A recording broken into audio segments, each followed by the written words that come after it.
సరి కాదు. ప్రతి వాళ్ళు జీవితంలో ఉన్న కష్ట సుఖాలని తట్టుకునే మహాత్ములయ్యారు. Nelson Mandela a long walk to freedom అని పుస్తకం రాశారు. ఆ పుస్తకం చదువుతుంటే కన్నుల వెంట ఎవరికైనా బాష్పధారలు పడతాయి. అందులో ఆయన ఒక విషయం రాశారు. చిన్నతనంలో నెల్సన్ మండేలా స్నేహితులతో కలిసి ఆడుకునే రోజుల్లో ఆయనకు ఒక ఆట అలవాటుగా ఉండేది.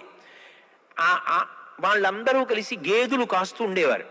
అందులో ఒక గేదెనో దున్నపోతునో తీసుకొచ్చి ఈ స్నేహితులందరూ ఒక్కొక్కడు ఎక్కుతూ ఉండేవాడు. ఏదో అలా తిరిగి వచ్చేస్తుండేవాడు. వీడు దిగిపోయేవాడు, రెండో వాడు ఎక్కేవాడు. అలా ఏదో 15 మంది పిల్లలు ఉంటే 15 మంది ఆ గేదె మీదో దున్నపోత మీదో అలా తిరిగి వస్తూ ఉండేవారు.